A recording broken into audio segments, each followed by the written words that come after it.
So, where do we begin? Well, I guess we start off with Welcome to Tales of Nibbana. Welcome to Tales of Nibbana. Or Tales from Tales Nibbana? from Nibbana. Nibbana. That's much more the thing, yeah.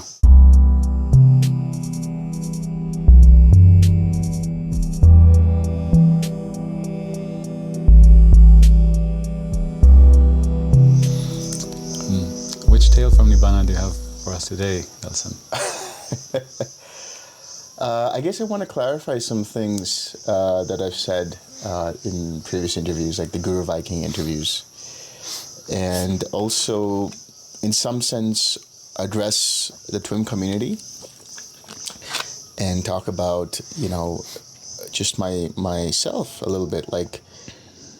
So I think maybe we can start off with what I want to say to the TWIM community, which is primarily that I would like them to see me as somebody who is, fallible, not infallible. In other words, somebody who makes mistakes, somebody who isn't perfect, somebody who has his own pains, griefs, suffering, all of that.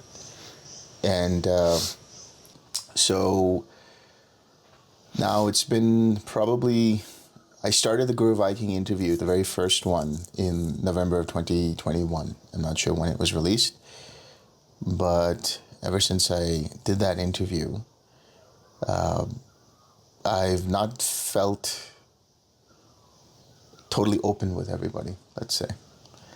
And the reason is because when I did that interview, it gave this perception of this idealistic sense of who Delson is. And it's caught me in this sort of loop of being on a pedestal and others seeing me on this pedestal. And so it's put me in this, I feel like this box where I can't move around one way or the other without making sure that I don't make a mistake. Mm-hmm. What does a mistake look like? Being irritated, being upset, challenging somebody, let's say, being more confrontational. I mean, challenging their ideas of how you're supposed to be. Exactly. Yeah. Or in some sense, feeling like I have to adhere to certain traditional ways of behaving, right? In order to keep that image going. That sounds like quite a burden. How did you feel throughout all this time?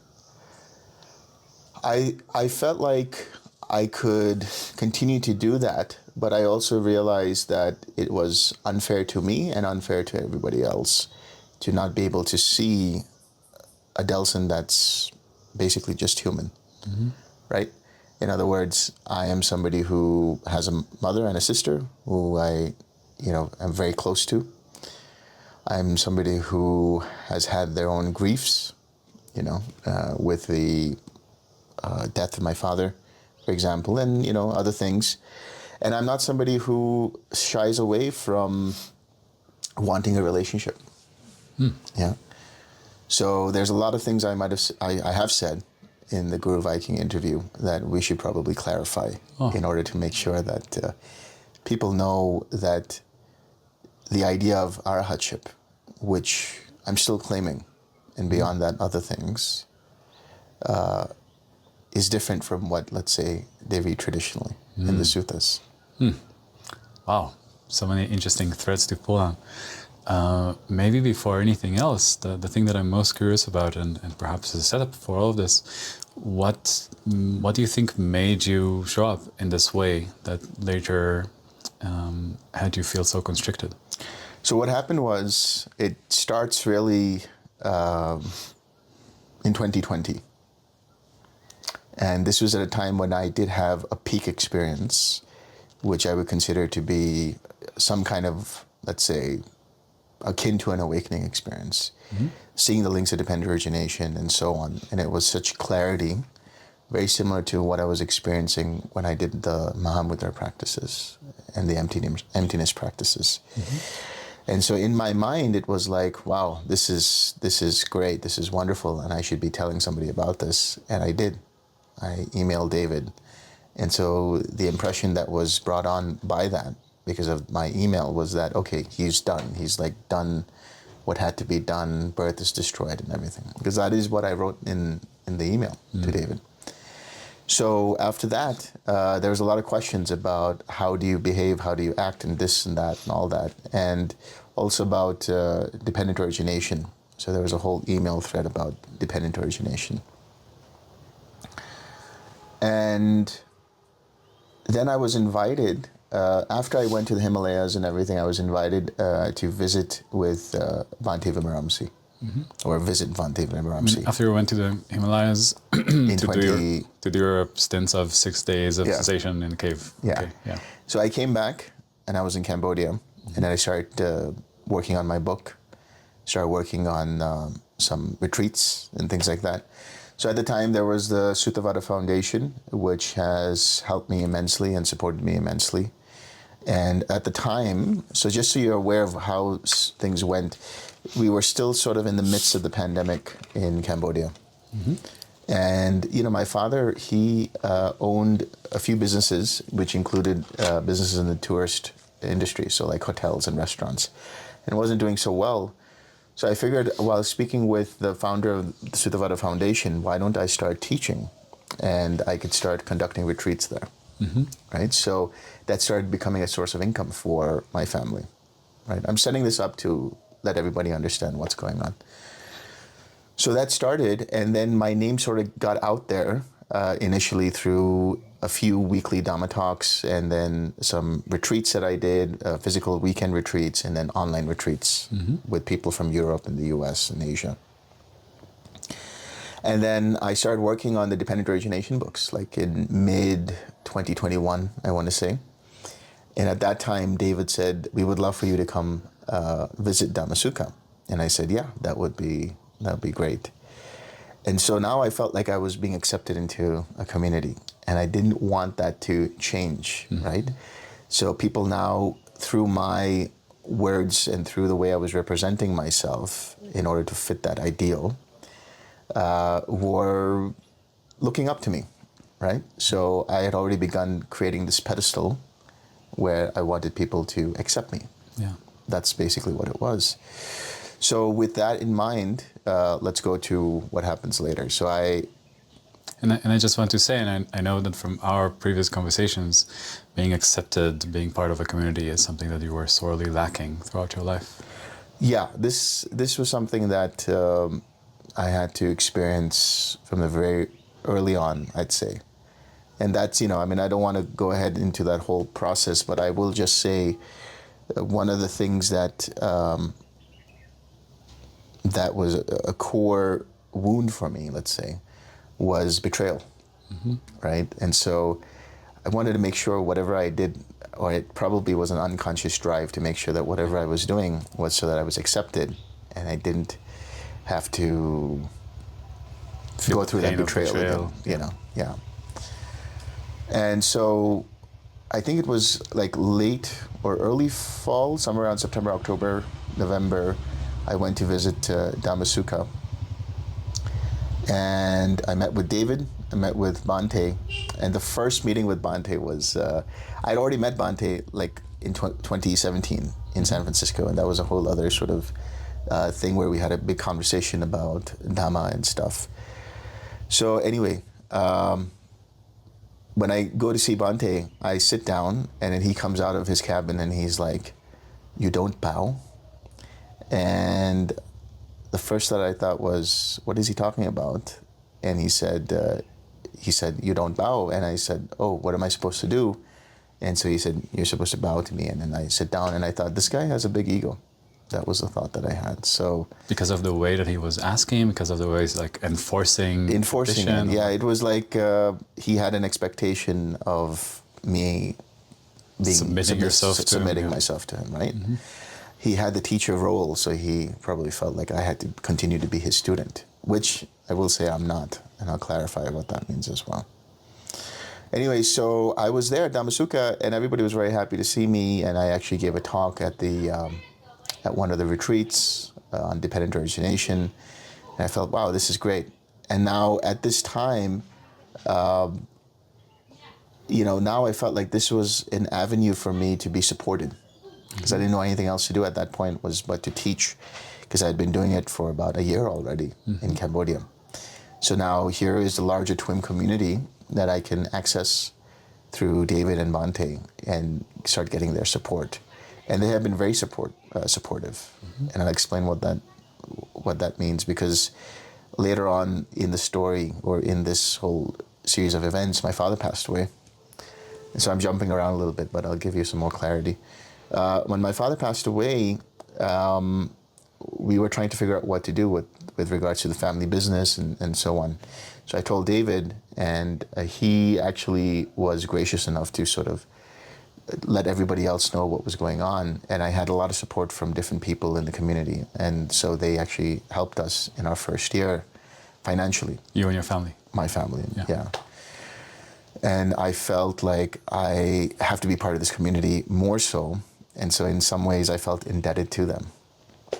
But let's go back to what happens. So then David said, there's a guy named Guru Viking. He has a podcast. Do you want to get on it? And do you want to talk about your experiences? And I said, sure, let me do that. And so when I went on Guru Viking, my whole thing was, I want to kind of market TWIM as a tool, or as a methodology that is very successful. And TWIM has its uses, right? In no way am I denouncing TWIM. All I'm saying is there are limitations to TWIM. But in my interview with Guru Viking, I basically talked about my experiences with regards to when I did my online retreat with David, and I had these different, let's say, cessation experiences and fruition and so on. So we can start to unpack that if you want.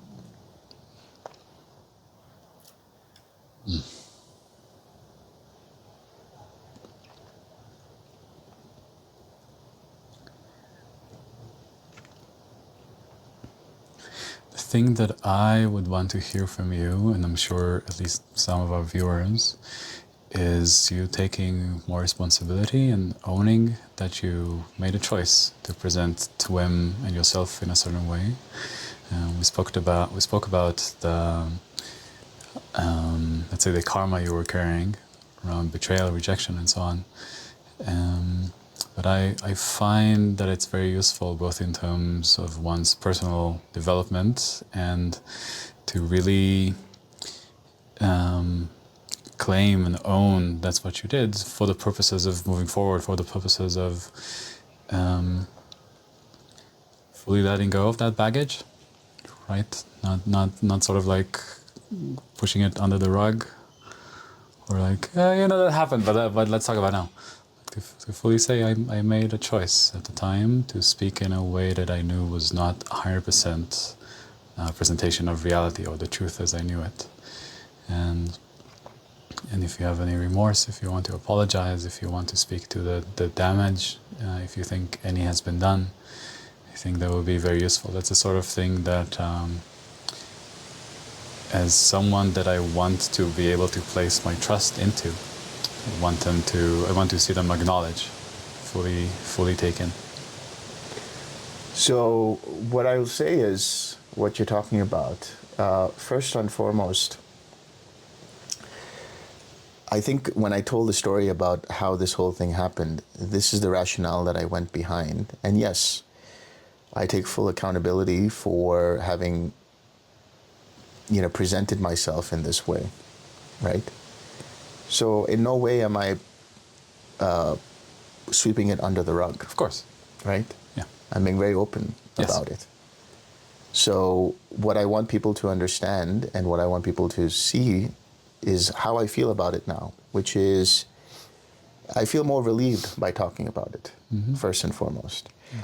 And I hope people will see that my intentions were not to deceive, although it might seem like it was deceptive in some ways, right?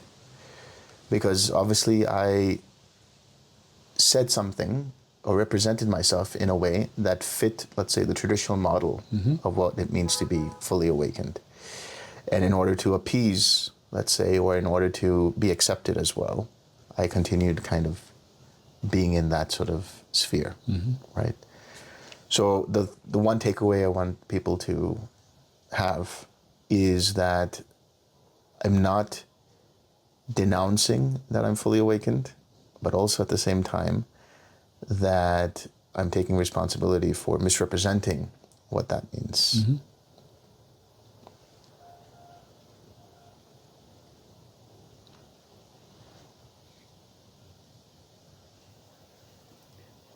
So you said your intent was not to deceive. What then? My intent was to inspire that this was possible. But there was no deception there. There was no kind of idea of like, I want people to see it in this way. Although it seems like that when I represented myself on Guru Viking. So what I want people to understand is whatever I did was, pedestaling, obviously, bringing up this idea of a perfection, an idealization. And so I take responsibility for that. But at the same time, I also want people to know that I had no intention of making it about me. Yeah, I didn't have the intention of making it about like, I'm an Arahant and everybody has to now listen to me and so on. I created that as a platform, yes, so that people can come to the retreats and be inspired. I don't fully buy that. First, regardless of how awake someone is, I never buy this is not about me. It's always about you, 100% of the time, including if it's subconsciously driven by some old wound, some fear of betrayal, wanting to belong, all very human things, right? And I want to be clear, I'm saying this not to hound you, blame you, shame you. It's more an opportunity to fully claim, to fully own, to fully bring to loving awareness the motifs in your body and mind that led you to, on the record, so to speak, speaking to thousands, maybe tens of thousands of people who wanted to follow in your footsteps, something that you did not fully believe was true. And of course, there's the more noble motivation of inspiring people to do the thing that at the time perhaps you thought was best, or like a contender for the best. Even though, like, we know that's also not fully true, considering the other experiences we've had that we can talk about later. And then the bottom line of it is only when you fully go into claiming your part in it, the way that you did something that served you, that was about you, can people and of course yourself fully see the thing in a way that would allow them to trust you that you're not going to do it again. Saying this is not about me is a way of sweeping it under. It's like, that it was the circumstances, I was a passive observer, I was a victim. I'm not saying that's what you're saying, right? It's sort of an exaggeration. The circumstances, I had to do it, I was following orders, I was a victim, like David told me, whatever. Right? Sorry, David, I'm not saying it's your fault. Well, anyway, we're going to take out all of this because we'll start over with that process. But I get what you're saying. Yeah.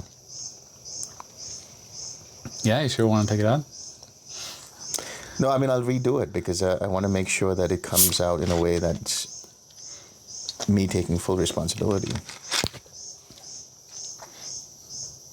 I understand. I'm just saying I think this bit is also useful, both in terms of the core of this message, and also it's another way of showing that you're human. It's like even wanting to speak about it fully, to own it, to claim it.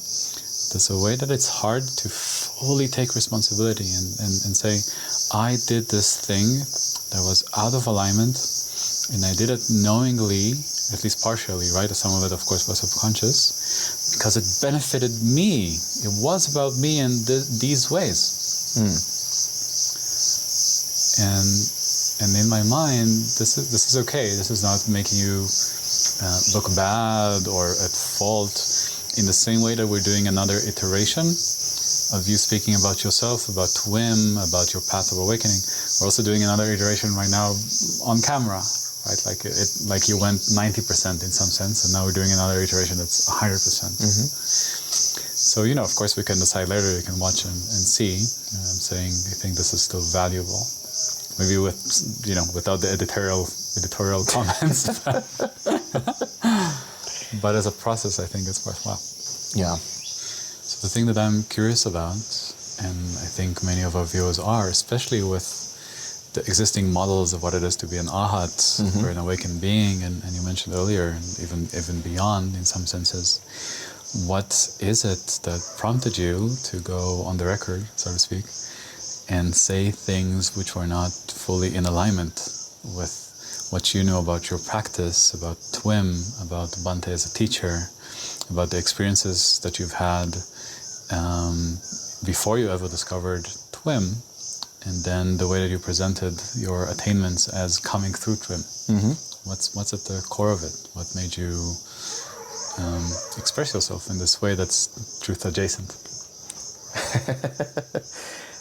So let's break that down. First, at the very core of whatever it was that I started off with in terms of that Guru Viking interview, it was essentially to be accepted by the community, right? And so that's the core reason or the core rationale, and I'm taking full responsibility for that, right? And saying that it's been a misrepresentation of what it actually means to be fully awakened.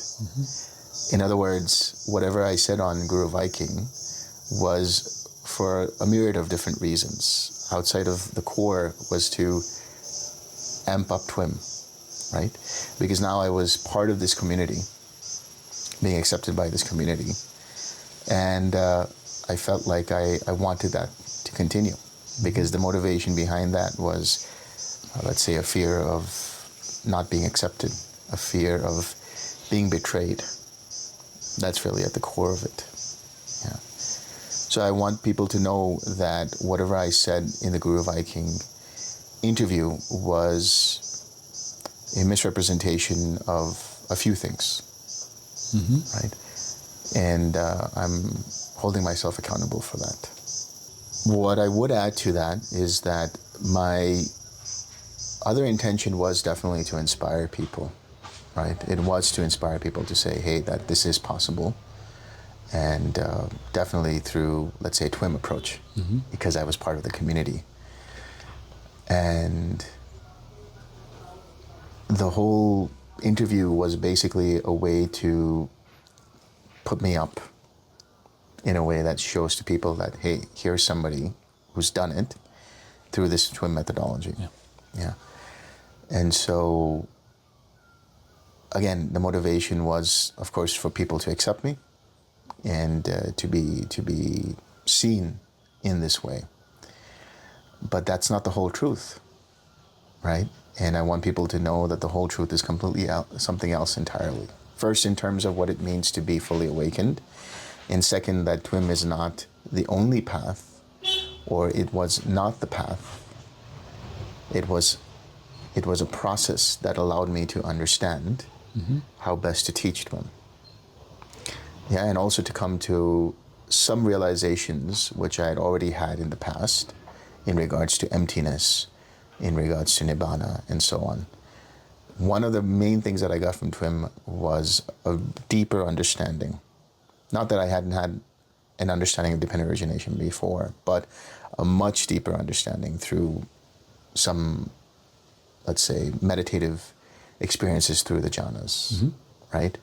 And then I did have cessation experiences. That doesn't mean I didn't have cessation experiences before TWIM.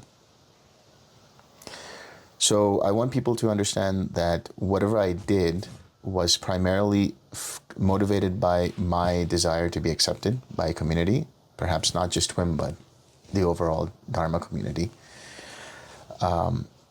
And my intention was also to inspire, right? So with that in mind, I do want to clarify the statements that I made in the Guru Viking interview, or let's say, series of interviews if there's other things that we have to look at. And I want to be completely open about what it means, in my experience, to be fully awakened. So before that, yes, once again, I'm taking full accountability and taking full responsibility for the repercussions of what happened after that, which is to say that there was a pedestaling of me as the successor to Bhante and as this awakened teacher of TWIM and so on. And I want people to see that that's not completely true, right? In the sense that what I was representing was a traditionalist view of what it means to be fully awakened. And that was limiting to me, and it felt constricting.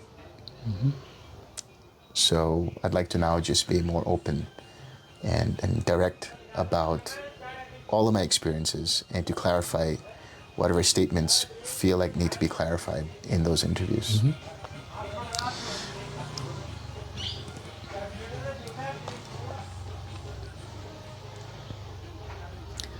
So one thing that I want to bring to your attention is the impact that this has had on me, and I know many of the people who've seen this interview, which is that it made me believe that the TWIM path could allow myself to reach the same heights of awakening that you had. And it's only later on, speaking to you directly, that I understood that first you did not wake up through TWIM, and in fact, there's no person who has completed the path based on TWIM practice. No one has completed the TWIM path even as described by TWIM. It's only not in any other way that you can describe someone as being awake.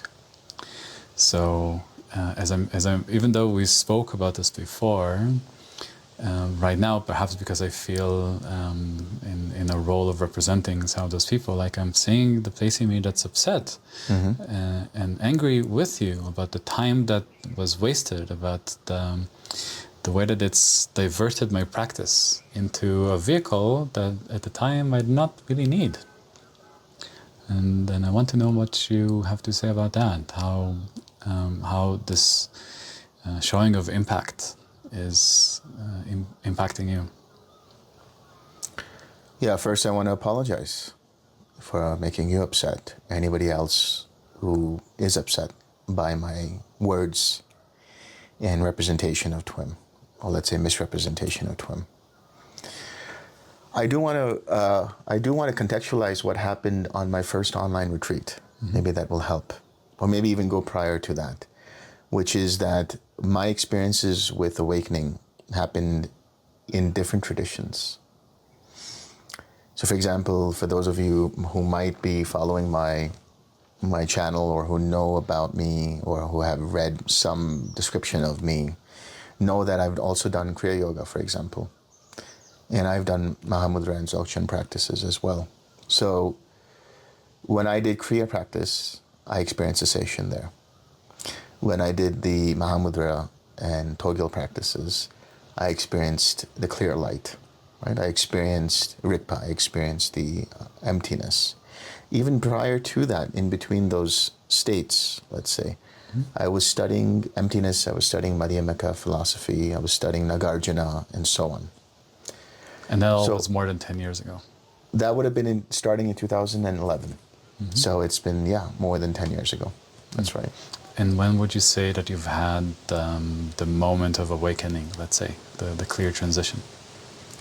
With Kriya practice, I'll say that when I was still in New York or New Jersey, let's say, New Jersey, this would have been sometime around somewhere in 2012, where I had my first cessation experience by doing the Kriya practices, right? And that was a non-dual state where the experience was like the self as I knew it became submerged into, let's say, the cosmic ocean, or however you want to put it. Nibbana, right? And then I had subsequent experiences with the Kriya practice. And my interpretation of that, based on the teachers that I understood from Kriya practice and from the Vedanta philosophy that I was studying was that it was a union of Atman and Brahman. So in that regard, this is what I thought was the case. Later on, I explored Dzogchen and Mahamudra, and in the interim, I was studying emptiness in terms of not self, like anatta. So for example, there's a really good book which I would recommend. It's called Progressive Stages of Meditation on Emptiness. And I've recommended to some of my students as well. And that's a great introduction into the experience of emptiness. I'd also been part of this forum called Liberation Unleashed. I think it was called Liberation Unleashed. And this would have been somewhere towards the beginning of 2013, where I was being helped or guided through understanding the emptiness of the five aggregates, or the emptiness of, experience in general, right? And that brought me into a deep level of anatta. And that was a period of like kind of integrating into it. Like, what does that mean? And how does this whole experience, what does it mean for me now, right? So I saw the world in a completely different light. So what does it mean? Sorry? What does it mean, this anatta insight? How did you see the world differently? I basically had a lot more non-dual experiences. In other words, for me, it was like there was no separation between what's out here, so to speak, and what's here. And so the boundary is, of course, the skin and everything else you see physically. But in terms of the awareness and the consciousness, let's say, it's like boundless. No borders. Yeah, like experience being continuous inside and out, or what's classically described as inside and out, and therefore also no in between, so to speak, right? No border that you have to present your passport with as you move from here to. Yeah.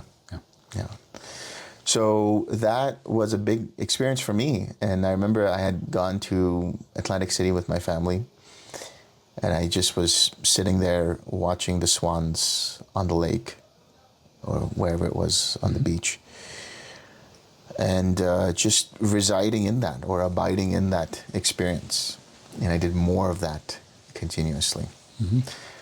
And what I wanted to do was really understand this from deeper philosophical angles. So I studied, like I said, Madhyamika philosophy with Nagarjuna, and then I was introduced to Dzogchen and Mahamudra. I was just kind of like researching it and found Lama Lina, and got the pointing out instructions, did the different preparatory practices.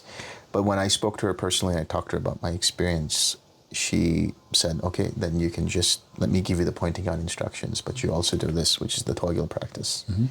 And so I did it in different ways. There's, you can go up and look at the sky, for example. You could do it in darkness as well, like a dark retreat. Or you could do sun gazing. I had done... Don't stare directly at the sun. Don't do that, yeah, please. Okay, I don't want to misrepresent that either. When I did the dark retreats, this was prior to anything else. So this was back in 2007 and 8. And there I saw some interesting things like mandalas, and we call them tiglis, and So that was the experience. And then I went and did that again in 2013 and 14 when I was in San Diego. So I had a lot of time on my hands, so I would just meditate in darkness as best as I could and go through these processes. So for me, the most profound experience was the understanding of emptiness, or the experience of emptiness, the understanding of the, we would say the impersonal nature, or the not self, as it's traditionally seen, the non-self, or however you want to put it. But I think emptiness is a good word. I prefer to use the word emptiness. Yeah. Emptiness of self over anatta. Yeah, emptiness of self. Or you could say a non-dual state, if you want to prefer, if people prefer saying it that way. In essence, just realizing the true nature of reality, so to speak, right? Which is that it's a continuous process of composites coming together, and there's no separate self there. That which we call the self is conditioned through that process. So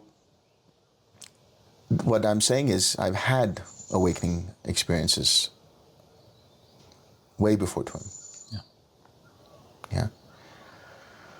And when I came into TWIM... And then before we're going into that, I'm curious to know, what was the final flip, so to speak, into continuous, uninterruptible, let's call it non-duality, or experience of pervasive emptiness? What was the practice? What was the difference between having it come and go and fully locked in? This would have been somewhere around 2013 or 2014. I mean, I always get the years mixed up. But in any case, the experience was while I was in San Diego. And there was just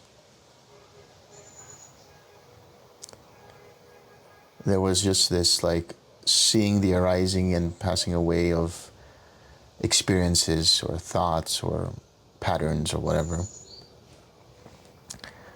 And then realizing through the experience and through the observation that they are self-arising and self-liberating. Right? So there's no controller there. There's nothing I have to do there. Yeah. And I can just rest. And so that realization just allowed me to kind of rest in it. And it was accessible at any point in time. Accessible? Meaning you still had to incline the mind a certain way, or when it just landed Meaning when it's fully? dormant, when there's nothing going on. Even when there's something going on, there's that seeing through things with emptiness, right? Or seeing through the emptiness of things. But when, let's say, the system is idle, then it's in like this sleep mode of just being in that emptiness and nothing else on top of that. Yeah. Maybe rest versus sleep, right? Yeah. You're not, Still rest mode. Wide awake. Yeah, of course I'm wide awake. Yeah. I'm using sleep mode as a analogy for a computer, let's say. Yeah. And that was doing Togil practice? That was, so Togil practice I continue to do, right? And I saw the different things that we would see, like the Tiglis and the Buddha and all of that. And then eventually go through and see the clear light, right? And then go through that, and then there's nothing left at all. And then there's just this rest. And the stabilization in that rest. Awesome. All right, let's move on to TWIM. So in the interim period between what we're saying and then TWIM, my whole process was to collect as much techniques as I could. Yeah. So in that process, I went back to the Yoga Sutras, and there's a chapter in the Yoga Sutras which is called Sadhana Pada, which means the process of practice, or the steps of practice. And there it talked about different samadhi techniques to, let's say, experience different siddhis or iddhis, or to experience different kinds of things. And one of the things there was about loving kindness, or the Brahma Viharas. And so in the Yoga Sutras, the Brahma Viharas are mentioned twice. One is that they are used as tools to stabilize consciousness. So go from the mutable consciousness to the immutable consciousness. Then another part talks about samyama, which is engendering the mind with the qualities of loving kindness to then be in that consciousness, that unmoving, unestablished awareness. So my whole idea was, okay, how do I do that? How do I understand the Brahma Viharas? And so I did search for it, and then I came across Bhante Vilamaramsi. And I had no experience with the jhanas, by the way, right? In terms of what the experience of jhanas are, or that there was something called the jhanas. Yeah. Because my entry point into emptiness was direct seeing through, Mahamudra and the steps and so on. But I'm assuming at the time you did do some mind collectedness practices. I did, before being able to do Kriya properly. Yeah, of course. Yeah, of course. So back then I wouldn't have been able to contextualize it as jhanas, let's say. Because jhanas are basically levels of collectedness. Yeah, and the constructedness of mind. Yeah. Yeah. I really was enamored by Bhante's sort of description of Nibbana as relief and these experiences of cessation. Again, like I said, with Kriya practice, I had these like cessation moments where my mind just blanked out.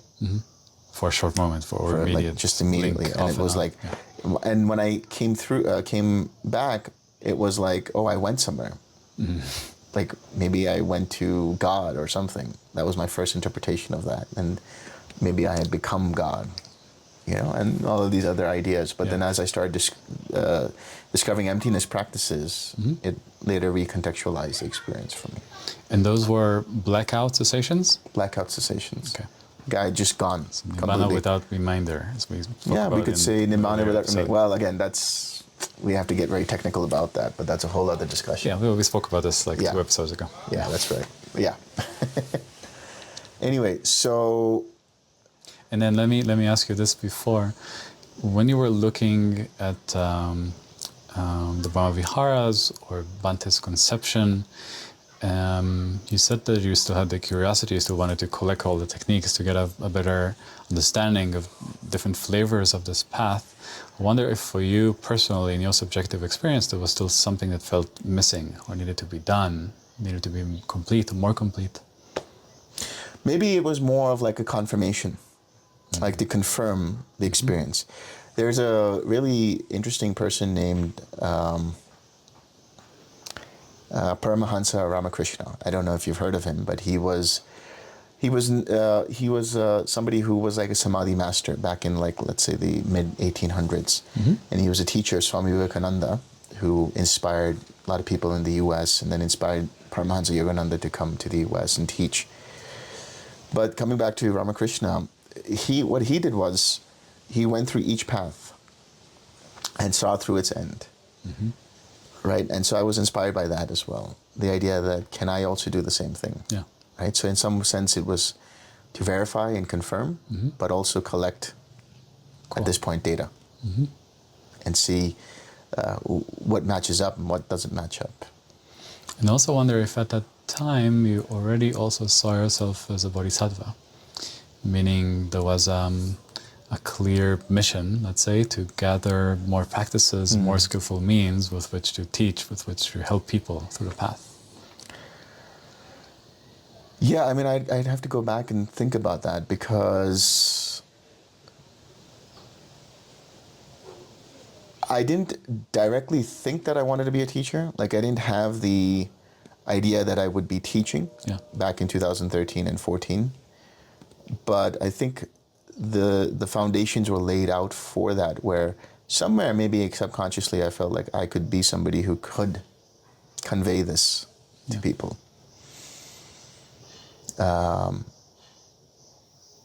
So maybe that is what motivated me. If at all, it was primarily curiosity and to confirm the experiences. So I did this, and like I was saying, in the Yoga Sutras, I looked at the sutras on Brahma Viharas, and I searched for Bhante. And I was enamored by his description of Nibbana, which is about relief.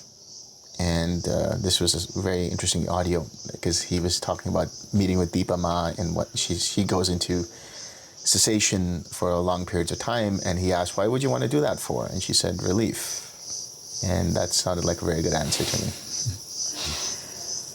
So I wanted to do a retreat with Bhante. He wasn't doing any online retreats. I was limited by staying in San Diego because I had work and other things that were going on. So it was difficult to attend a physical 10-day retreat, but I saw that Dhammasukha was conducting 10-day retreats. And I saw David Johnson as sort of like the second in command, or, Bhante's right-hand guy. So I thought I'll wait until I get an opportunity to do a retreat with David. So I did the retreat, and I watched the videos of Bhante.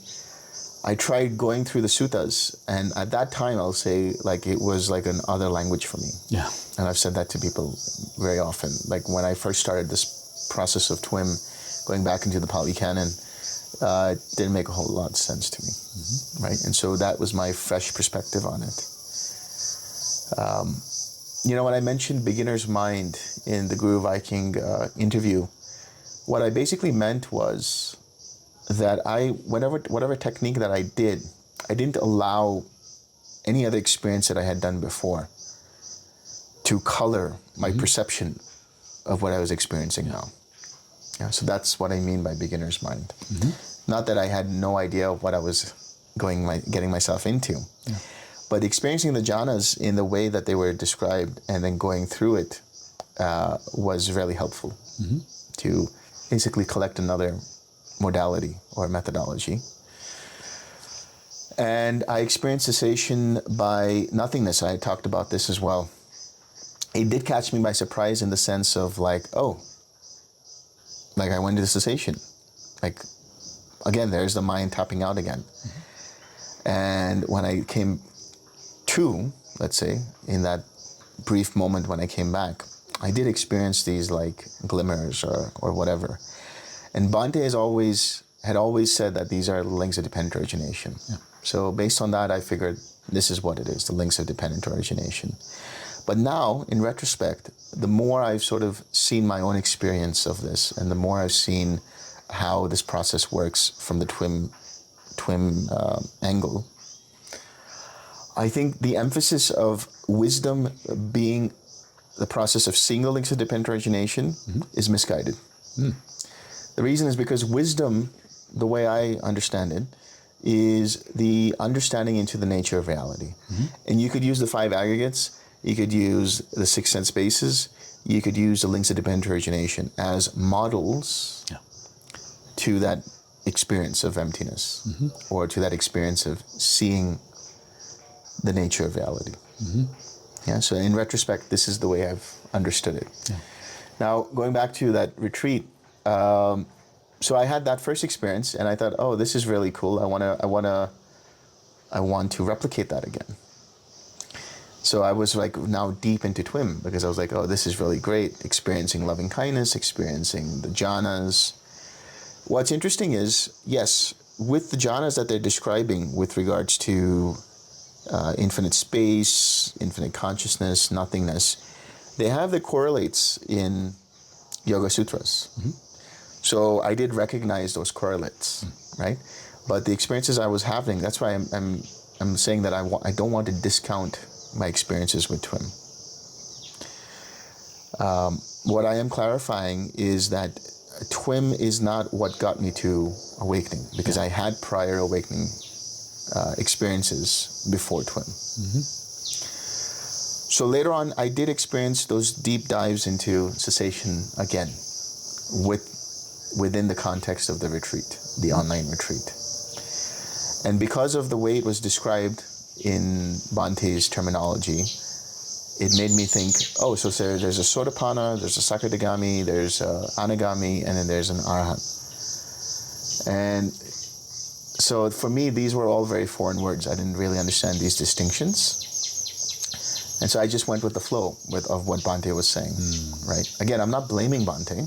I'm just saying that this is how it was contextualized for me. And I can also understand that for Bhante, he probably used the commentary literature and the suttas. Yeah. And then, of course, for you, you were just going along with it, because if you had those experiences, then based on Bhante's words and the TWIM, the suttas, that means you were this and this and that. Right, exactly. Yeah. Exactly. So in that retreat then, based on the number of cessations I dipped into, I would be considered an anagami. And that happened in 2016. Yeah. And then I met Bhante in 2017. So from that period of 2016 until the Guru Viking interview, I was just living my life, no interest in teaching. Exploring TWIM further, because then they had me go through being able to go into jhana for a specific amount of time, predetermined amount of time. So I was doing all kinds of mental gymnastics, meditative gymnastics. Yeah. And I was doing that. And then finally, I had a very profound experience in 2020, which I always ascribed to as Arahantship, but it was a very deep understanding of dependent origination, or seeing through links or frames of reality and all of that. And at that time, perhaps mistakenly, let's say, I ascribed that to being like, okay, that's the final fruition. Yeah.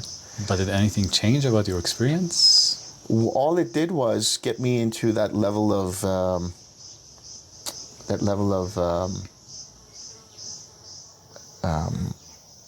beyond Rigpa, the level of just coming back into the emptiness. You know, meaning once I went through the jhanas and did the jhanas, and then, so this was 26 January 2020, early in the morning. I was doing the regular practice of going through the jhanas with loving kindness and all of that, and then expanding my awareness, and then going into cessation. Coming out of that cessation, there was this whole trip that I went through, which I later described to David in an email. And in my mind, with the TWIM terminology and with that whole landscape, to me, it felt like, okay, that was what it meant to be done. To have gone through this whole process of seeing the links of dependent origination in that manner, backwards and forwards, and then being outside of space and time, and being able to see the karmic streams and all of that sort of, let's say, a kind of extrasensory vision arose in me. And so I ascribe to that meaning final fruition. I see. So it did not actually change your ongoing experience. It just gave you access to this perspective of the karmic streams, but then also, if I understand correctly, allowed you to see your previous lives and so on. That's something you did not see before. Not see before. That was when I saw the threefold knowledge, right?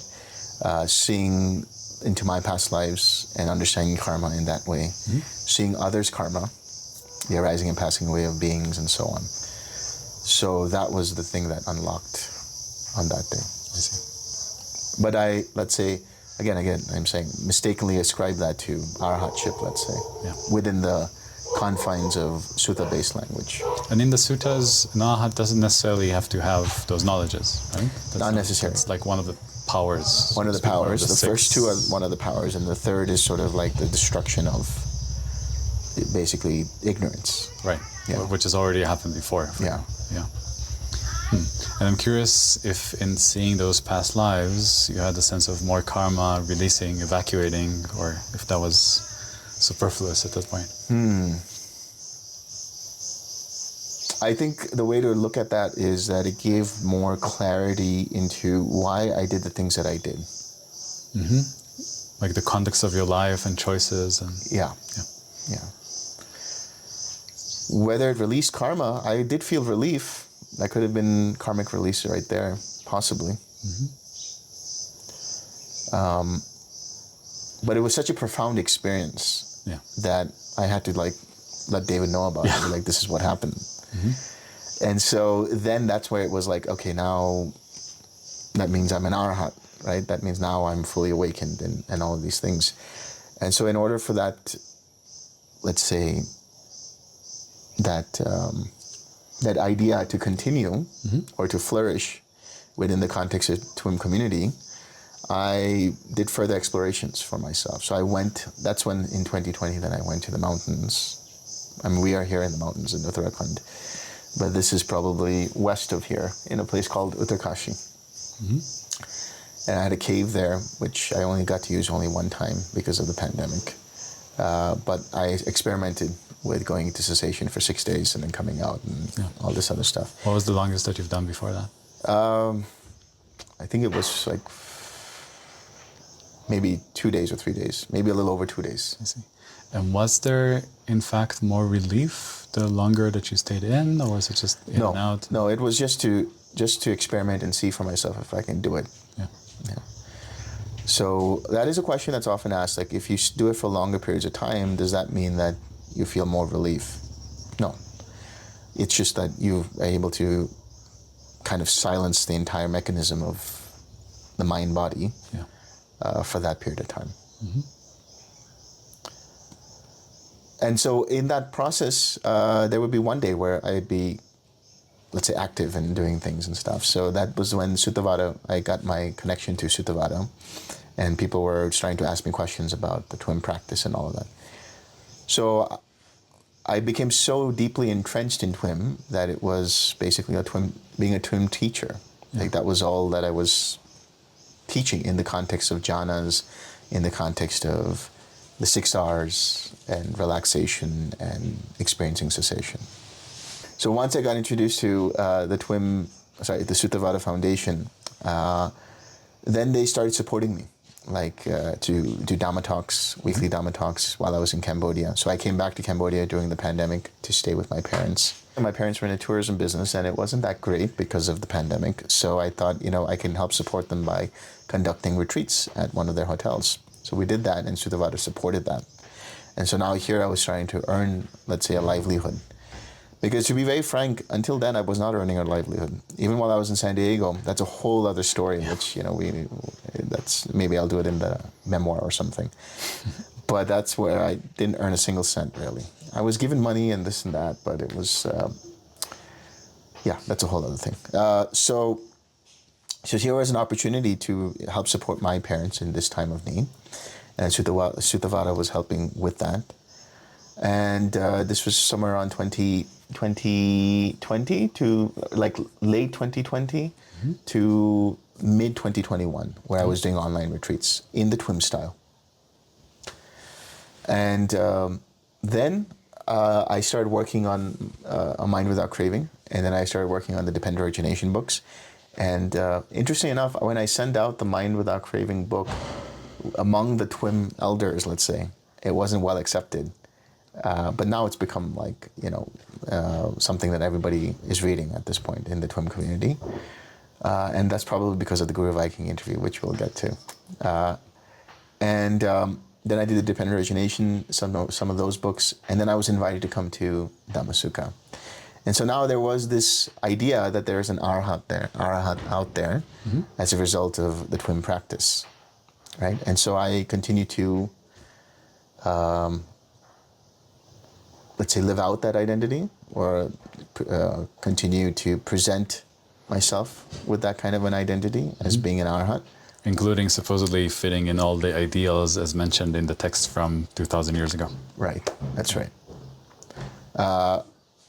And so when I met with Bhante, again, I met him again in 2021. I think it was October of 2021, the fall, late fall. And David, it was like on their turf, right? It was on their territory, let's say. So Bhante was like, like the super teacher and sort of like this, the leader. So when I went to see him, I sat down, and he came out from his cabin, and he walked down, and he looks at me and he says, "You don't bow." And that kind of shook me.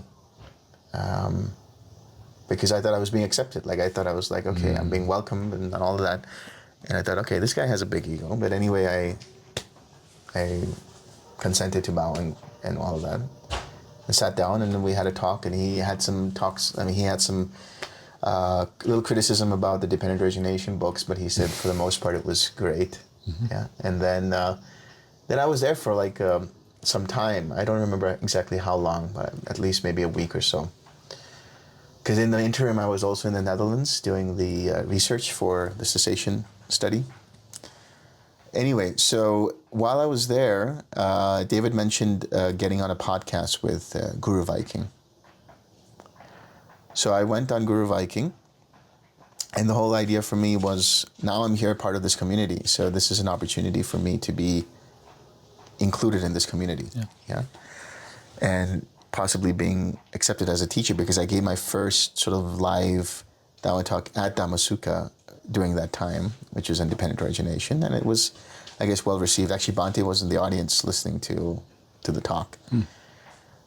So I gave the interview on the first Guru Viking podcast, and that one, I represented myself as the idealistic sort of awakened person without actually talking about arhatship at all. and I did talk a little bit about my past experiences, but I didn't go into the emptiness practices. I didn't go into any of that. There was no nefarious intention behind not talking about it, but it was more like, now here I am with the TWIM community, so I want to like make this my home, let's say, yeah. And so that was sort of the intention, was to bring that up. And now I realize the repercussions of that are manifold, but mainly one is misrepresenting myself to, first and foremost, the TWIM community, but misrepresenting myself to the larger community who might want to do TWIM. Yeah. Yeah. And again, I won't discount TWIM because it has its utility. Of course. Yeah. And people have experienced cessation and so on. But I think it would be wrong to say that it is the only way, or it is the way that takes you to full awakening. Mm-hmm. Yeah.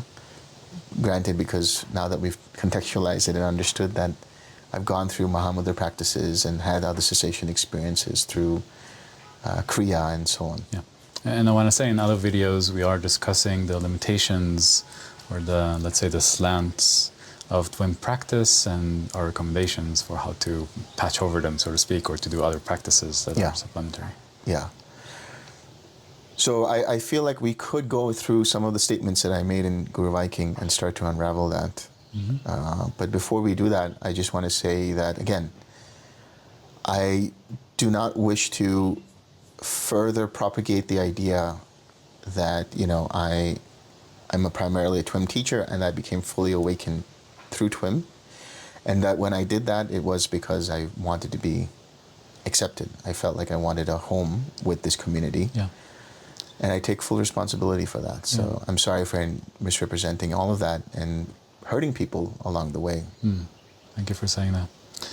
And I do much better understand now that some of the things you said were not misrepresentation of your experience or the truth in some way, but those were actual experiences that you've gone through, even if some of them were contextualized in different ways than you now understand by the people who are the leaders of that community. So a very natural way of expressing yourself, of course. That was in many ways the best of your knowledge at the time. Yeah. I wonder if when, during those days when you're sort of playing the part, how much of you truly believed that this is how you were then? Like that this is, I'm not even going to say this is how you're supposed to be. It's kind of weird. Like you believed that that's what you were, versus there was a sense of, I know I'm not this, but I'm going to wear the jacket and see if it fits for a while. Yeah. I would say I wholeheartedly believed it. Right? Like because the experiences I had was so profound. I was like, that's it right there.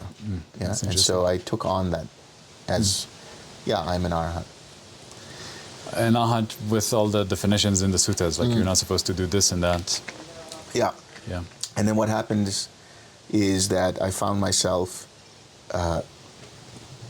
pigeonholing myself into those, ideals. So that's very interesting, right? Because even from this place of having fully awakened by every definition and through, the standards of having finished multiple paths, still there was a capacity for self-suppression and even self-delusion in some way. This is how I'm supposed to be. People are telling me, the suttas are telling me, and therefore you're compressing yourself. And of course it did not last, right? None of those things can ever last for too long.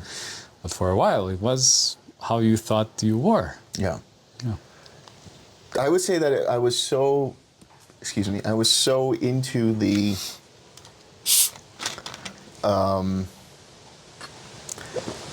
ism of the Pali Canon, and what I mean by that is all of that includes the belief in this and that and all of the other stuff, and that it actually made me forget about the other things that I had experienced in terms of the concepts of what it means to be fully awakened, because the idea of arahantship is just a concept. It's just one particular concept within the traditional idea of Pali Canon. But there's also correlates to it with the Jivanmukta, or we were talking earlier about Kabbalah in Judaism, about the Tsaddik and so on. And those correlates or those analogs don't exactly match. So there's idealizations Right. in every particular tradition, let's say.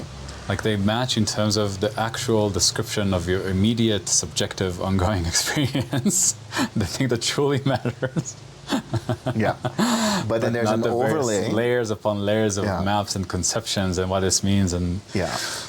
And I think the reason is, not to stray away from what we're talking about here, but I do want to address that. And now when I look back at it, I do feel like a lot of the things that are there in the suttas are very much cultural, of course. right? They're like projections of the culture at the time. Right. Same with the ideal of the Jivanmukta in Vedanta. Possibly even, I don't know exactly how much of that is, but in the concept of the Tsaddik and so on. Yeah, and not only cultural projections, let's say, even I would say selling points. Because if you're if in this and that culture, and someone wants to urge you along on the spiritual path, right? There's an ideal of baby perfection. You a little bit, right? Like you're gonna grow big and strong, right? If you eat your vegetables, right? So, yeah. But I'll say one more thing, just to kind of complete that thought, is there is like the first 5 arahats supposedly that are mentioned in the suttas, where it's the Anatalakkhana Sutta. Mm-hmm. And so the concept there is that the Buddha is walking them through the emptiness of the 5 aggregates, essentially. Right? Because the end of that is seeing that, and seeing that the mind is liberated, and then they experience arahantship.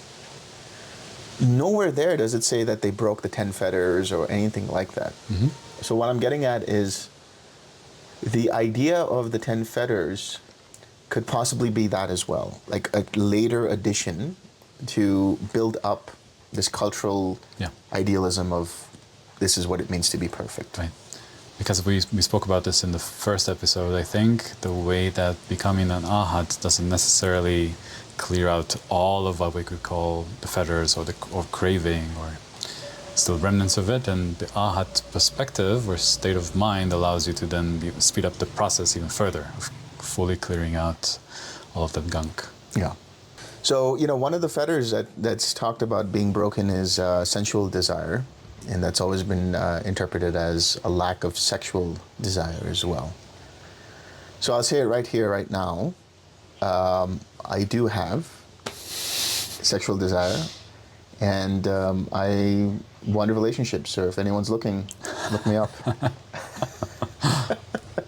And we can take that out anyway. Why? That's beautiful. Ladies, look at this catch. So, do you know how much attachment trauma getting fully awakened just washes off of you? That's amazing. That's right. You're secure in your attachment now, right? Anyway. Now, coming back to the idea of sexuality. So, actually, I do want to address a few things, and this might come off as me giving a Dharma talk, but it's something I want to express in any case. Yes. Is sex, money, and power. These are the 3 things that are most fetishized in any spiritual community, one way or the other, because there's some kind of discomfort with sex, discomfort with money, and discomfort with power. So before we get into that, all I want to say is, yes, I have sexual desire. And does that mean that I'm not fully awakened? No, it doesn't mean that I'm not fully awakened. Yeah. And we spoke about this in another video, the horrible mistranslation of tanha to desire versus craving. Craving, which is an obsessive sort of, like I need to have that kind of thing. Yeah. So that's one thing I want to clarify. Now, at the time when I was doing the Guru Viking interview, I didn't have any real relationships or prospects or anything like that. So in my mind, I didn't have this idea that I was a sexual being anymore, right?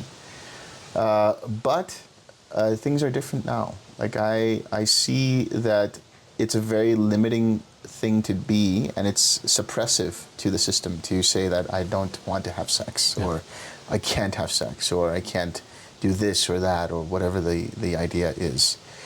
So there's a lot of conceptions or concepts about what it means to be an arhat, including like, you can't wear gold. Look at all the bling that I got on me, You can't carry money, or you can't have money, or these kinds of things. Yeah. I have a family that I want to support. So through again, very grateful for the support that I got from the TWIM community and all of the other people that have helped helped me to support my family, which I want to continue to do. And power, that's an interesting one. So I can honestly say that I didn't want any power over anybody, right? Yes, I wanted to be recognized as somebody who could be a teacher as I started to grow into that role, but it was never to dominate anyone. It was never to be like, you have to listen to me and I'm going to tell you what to do. Of course. I never came across that way, and I never had any intention to be that way. But then, of course, important to make the distinction between power over or under and just having power.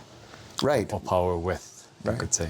Yeah. And then, of course, there's nothing wrong with that. If anything, I would want someone who has attained to full awakening and has cleared his karma and has studied the types of things that you've gone through and learned about the various wisdom traditions of the world, to have power. Right. To have the capacity to affect change in the world, to teach, to show the world how it can be. Yeah. Yeah. Yeah. And in that regard, in terms of the power dynamics also, there's that teacher-student relationship. So I've been sort of placed into that box of being a student of Bhante. So on a technicality, I'm not a student of Bhante in that I learned the TWIM practice from David Johnson. Secondly, I don't consider Bhante as my teacher one way or the other. And for that reason, I wanted to let everybody know in the community, whether it's a TWIM community or at large, I don't speak for Bhante, right? There's been some questions here and there about, Bhante said this, Bhante said that. Just like me, Bhante was fallible, and he might have made mistakes, or maybe he had his own opinions about things. But that we cannot give power to a teacher to the extent that what they say is the ultimate word on something. One. Second, I don't speak for Bhante. I only speak for myself. Yeah. So let everybody know that, whatever Bhante has said is whatever he said. And there's nothing we can really do about that. And so, there are repercussions for what he said. But I don't want to be the person to clean up his mess. One thing worth mentioning that I think might, let's say, clear this confusion even beyond just your and Bhante's relationship is often when a teacher gives an instruction, it is for that time, for that context, for that person. And making that into some ultimate truth, making that into the highest practice, the highest whatever, that's something that would just lead to misery and for people just going off of the actual productive path. So never mind even trying to reconcile what Bhante said with what you're saying now. Don't even try to reconcile what Bhante said with your own experience right now or with what Bhante said at a later time to another person or even to yourself. The essence of the path is in its freshly arising phenomena, in what is true now. In the relationship that exists between me and the person that I'm with, between any entity that's merging, flowing, in the process of colliding in every given moment. And so in that, I would also imagine that you would not say that you are a representative of ultimate truth or the Dharma or the suttas or anything of the sort. And generally, I want to say, if anyone does say that they're representative of the suttas, run very far away and find someone like Delson who would teach you from their own direct experience, not just of themselves and their perspective that's, let's say, more free, closer to truth, closer to the metal of reality, so to speak, but also that has the capacity to perceive you as the entity that you are in your place on the path and in the immediacy of how you're showing up, be able to reflect to you what might be a skillful move for the next step you're taking. And to that point, I will say that, initially when I was teaching in the style of Bhante, which is going through the suttas and then kind of explaining line by line or from my own experience what that means and contextualizing the suttas. But more often now, in more recent times, I've been speaking mostly from my direct experience, right? And what I would love to do, moving forward, is to incorporate all the practices that are supportive for awakening. And so when I come to a student, and this is now what I can say is that I am an ocean of teachings, right? So all of the rivers of wisdom can flow through me. I don't have to be limited by just one stream, which is the TWIM practice. So I can utilize that, but there's a lot of other things that I want to talk about or show people if it makes sense in that particular moment for that particular student, right? So there's a lot that can be done with that dynamic. And I also want to address, which has been part of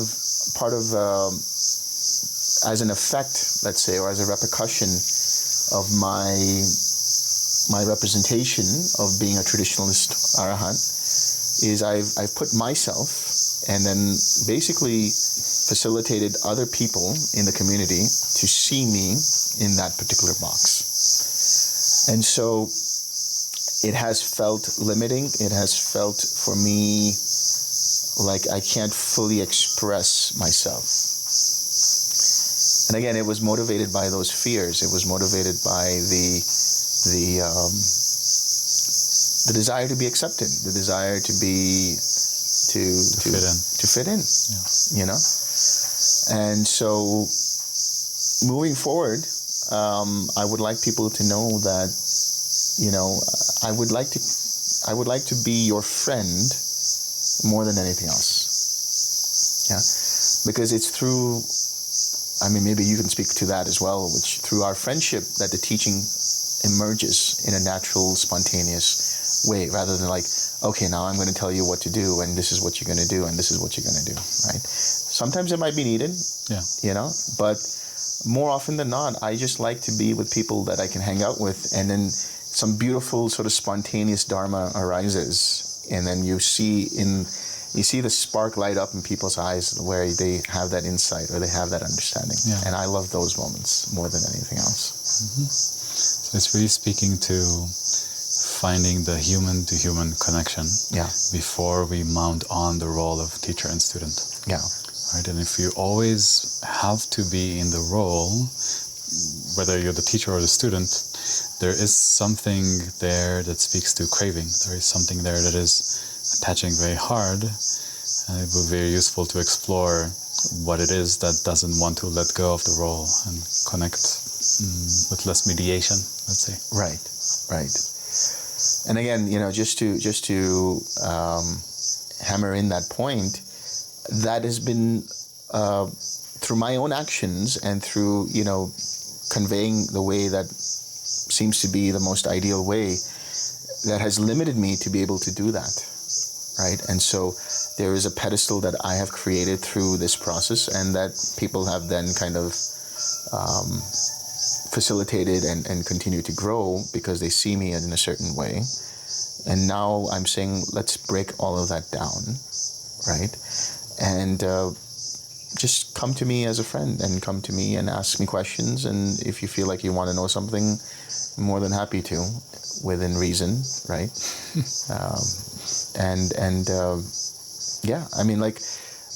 Also to redefine what it means to be fully awakened. Like, the question would arise, like, what do I consider myself? As I said, I totally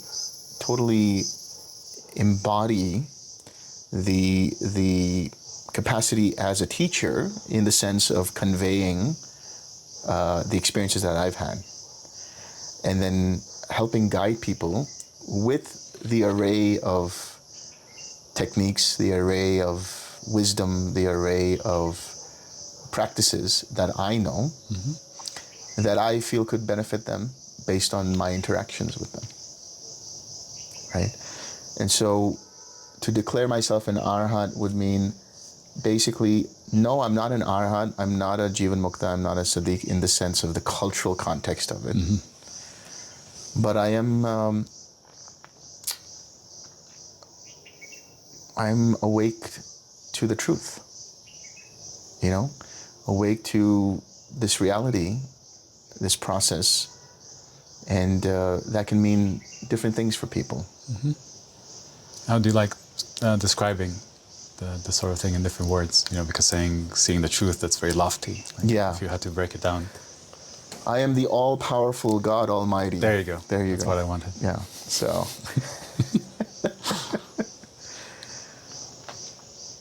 Essentially,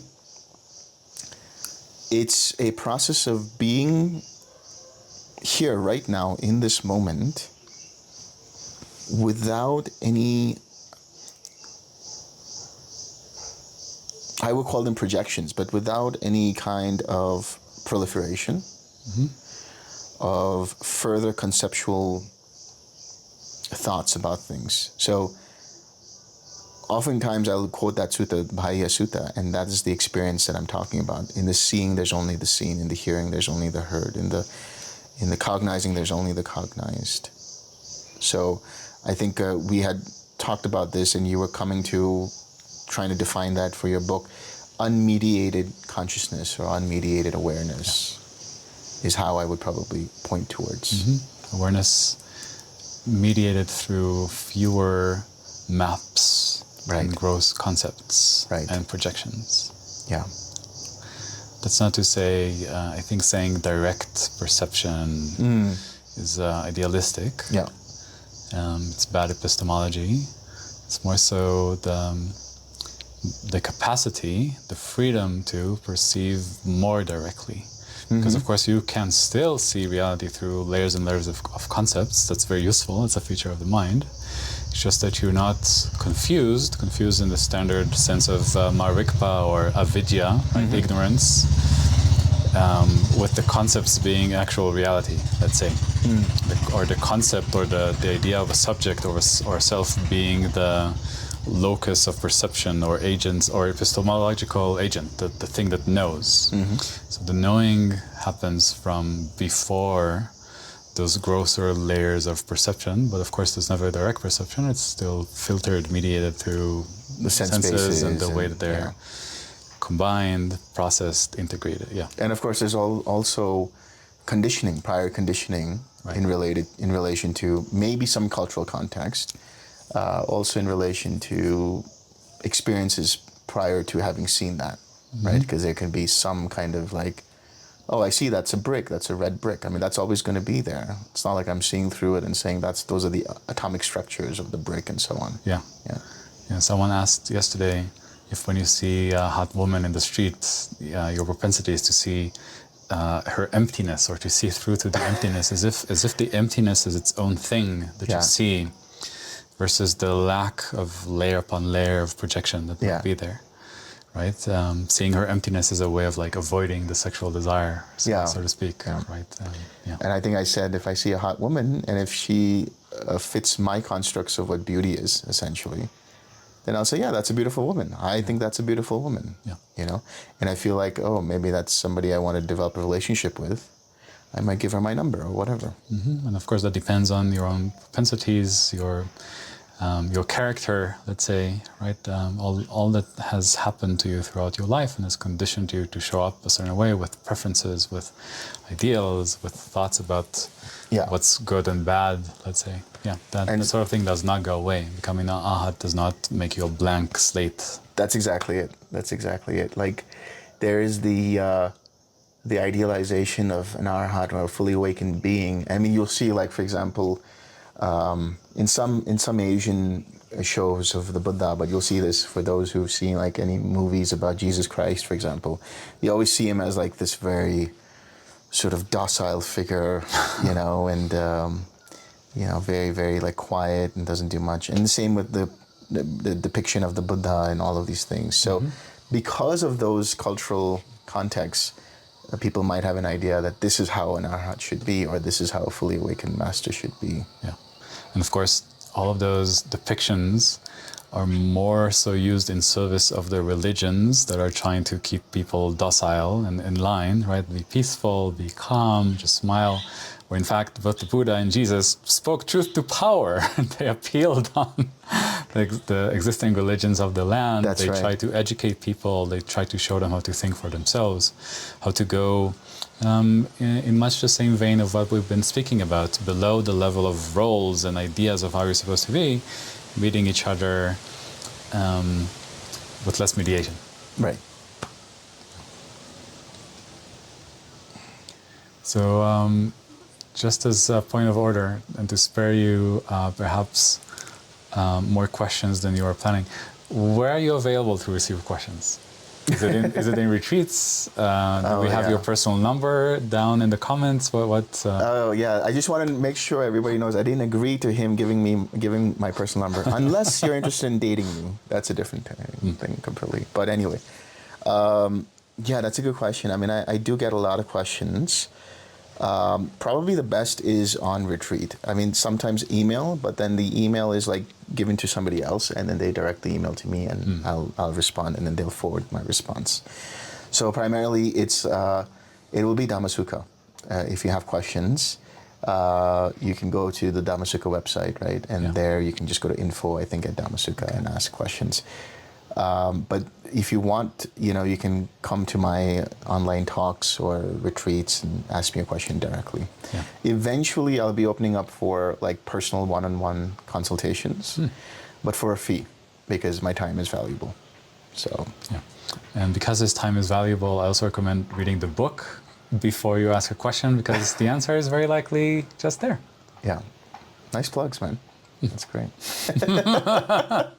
Oh, and I have a book. Oh, that's right. I have a book also. I have a book. Links in the description. Like and subscribe.